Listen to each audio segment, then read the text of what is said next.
don't know about you, but I love to give and receive a beautiful handmade card. I just think it says so much more, especially if the person who gives it to me made it. And I think the people that I give my handmade cards to really appreciate that. I like to make them even so fancy that the person might want to frame them, but sometimes I just want to make them really quick. And these are some pretty quick cards.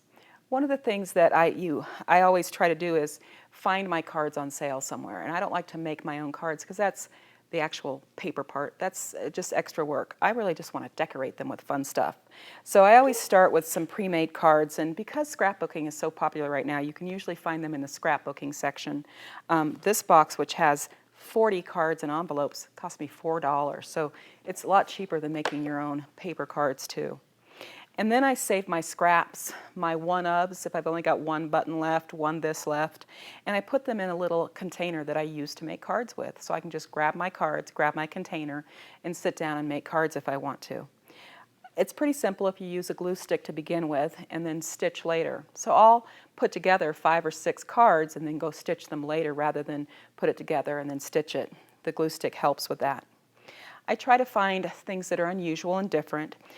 This card here has a piece of luchador that was left over on the back and a piece of dyed fabric, a little bit of ribbon, and a lone fish button.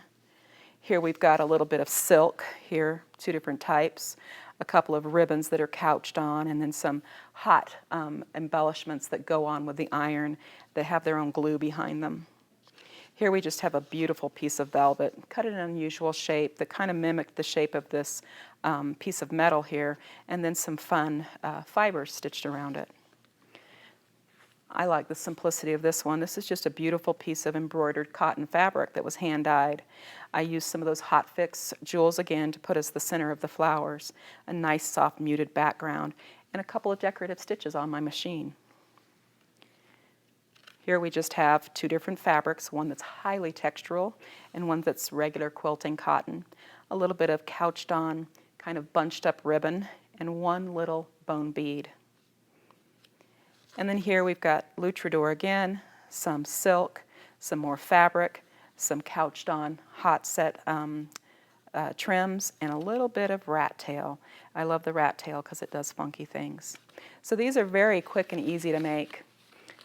I'm going to start with 2 different cards here. One's a light green and one's a light apricot color. And I've just pulled together some coordinating fabrics here and some trims. And I'm going to use my glue stick.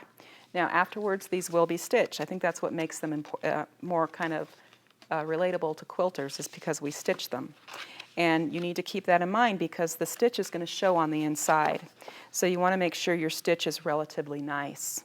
One of the things that it's really hard to do is knot off on paper so that the thread doesn't come undone. So I always go in with glue and glue down my beginning and ending stitch lines so that it's going to be secure and it's not going to come loose. But just keep in mind that you're going to see the stitch from the inside. Some people therefore stitch with thread on their bobbin that's the color of the inside of their cards, and that would mean that it doesn't show as much. Here I'm going to use this wonderful trim here. A little bit of this pretty darker blue-green fabric and then some of this fabric here. And I may or may not glue this on because I'm going to do some twisting with it, but I'm definitely going to glue this one on.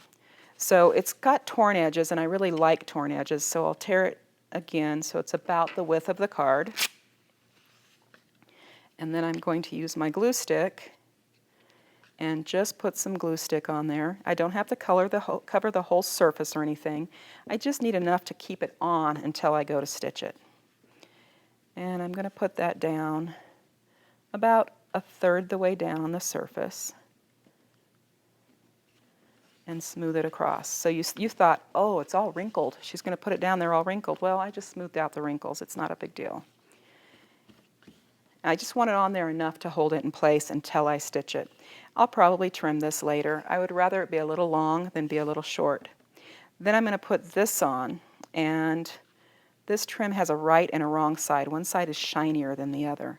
I'll see how many of these leaves I can get on there, and I'll trim them so that I don't have any of the little bits of string hanging off.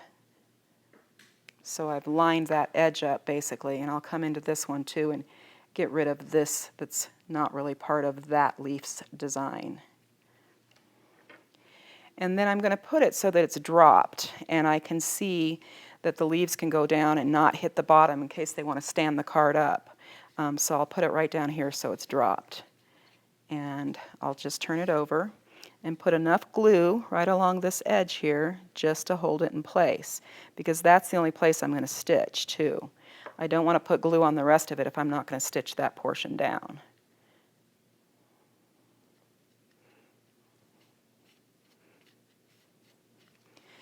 Now I'm going to twist this because I really like to put twisted fibers on, but I'm going to have to thin it out a bit first. And this is really a scrap because it's not even on grain or anything, so I can't even tear it. And I just want a strip that's, I don't know, 1/2 inch wide or so.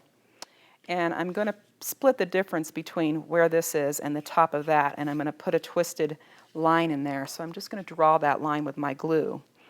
I'll just put it right here, all the way across. And I'm going to twist this fabric into a cord.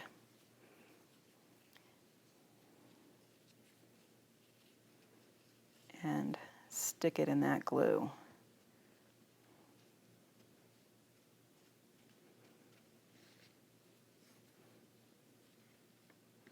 Like so. And then I'll cut off the excess.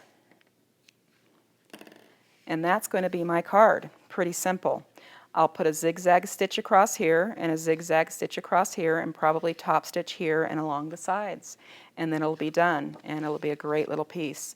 I could also put some of these iron-on heat set jewels if I wanted to.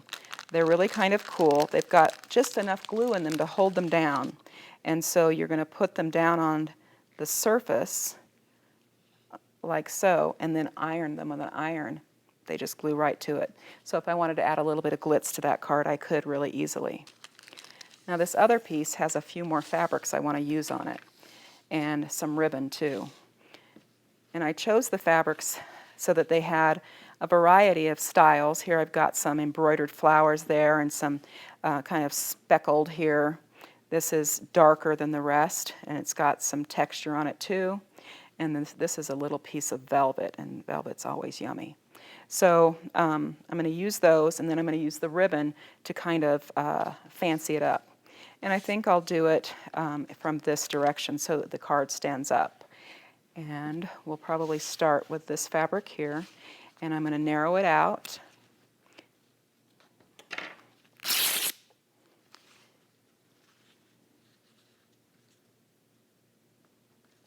And trim it.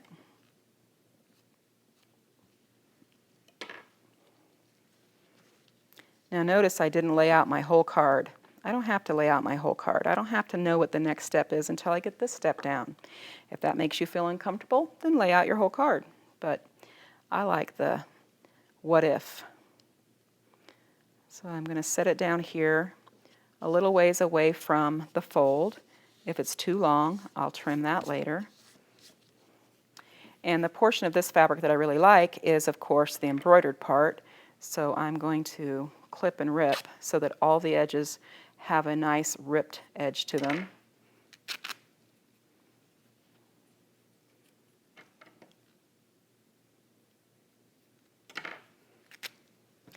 And I'm going to use that, but I think I'm going to put this on top of this so that this will give me some nice contrast in the back. Again, glue stick just until I can put it down. If you get your glue stick too thick, then it's going to be really hard to sew through later. Here I'm going to work at an angle. I just think it will be more interesting. And smooth that out. Now later, if I want to, I can take off those little bits of string and stuff, but you know, who knows if I'm going to want to do that or not.